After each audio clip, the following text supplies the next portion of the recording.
Hello everyone, and welcome back to the channel.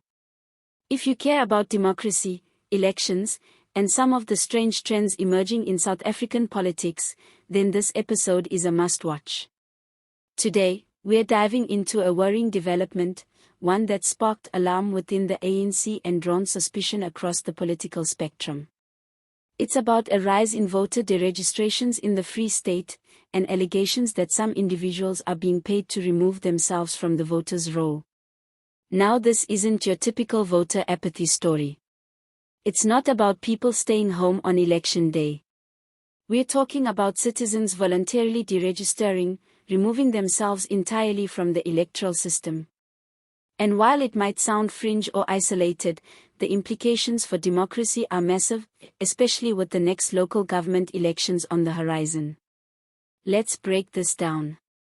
According to the IEC, at least 99 people have deregistered in the Free State this financial year alone. That may not sound like a lot at first, but it's a dramatic jump.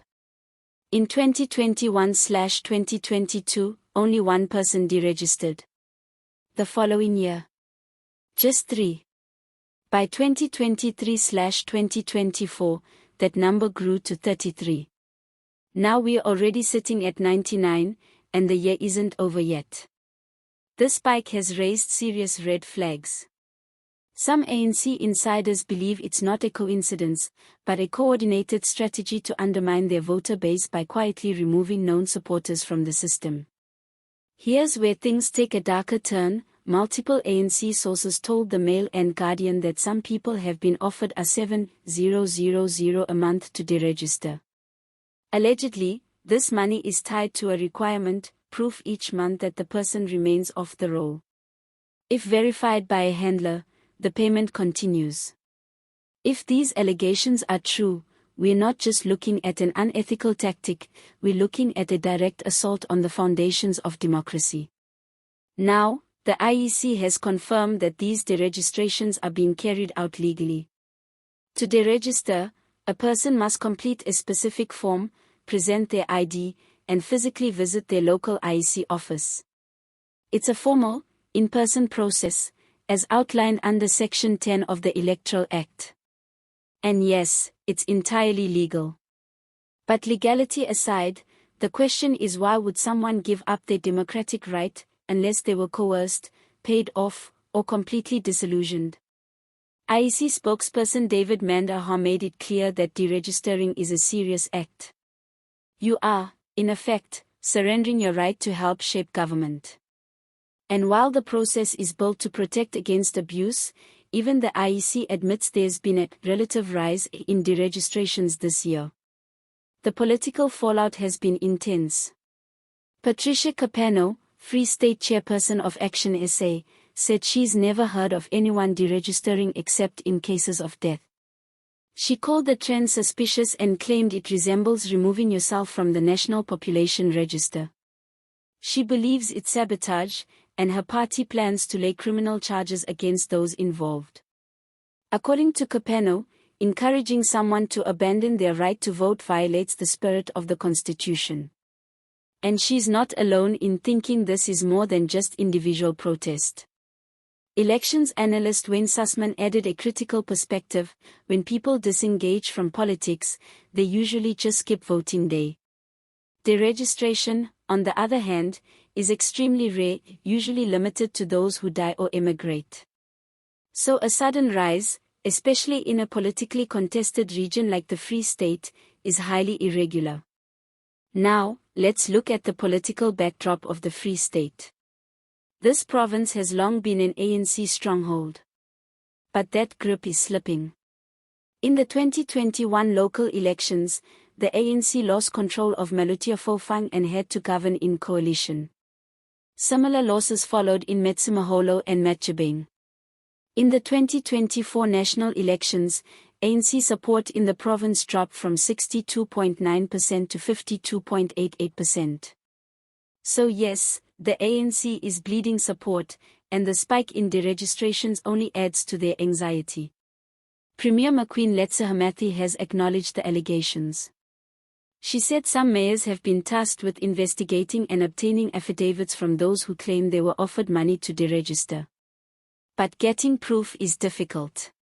People fear retaliation and are understandably reluctant to come forward. And that's exactly what makes this tactic, if it exists, so effective. The lack of hard evidence means the perpetrators can operate in the shadows while the damage quietly accumulates. Hamathi called the tactic political sabotage, especially if targeted at known ANC supporters. She said discouraging people from voting is unacceptable, especially in a country where the right to vote was hard-won. Even local ANC figures are sounding the alarm.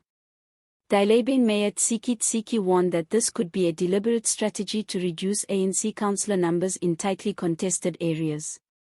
And he's right, just a few hundred deregistrations can tip the scale in a local ward. Despite all the concerns, the IEC says there's no evidence of internal collusion. According to them, some people cited poor service delivery as the reason for deregistering. One official told the Mail and Guardian the trend started among black voters but has recently expanded to include white citizens too. So what's really going on here? Is this just a form of civil protest, where people are so disillusioned they're removing themselves from the system as a political statement? Or is this a covert campaign to undermine the ANC and tilt the playing field ahead of the 2026 elections? The truth may lie somewhere in between, but either way, it's deeply troubling.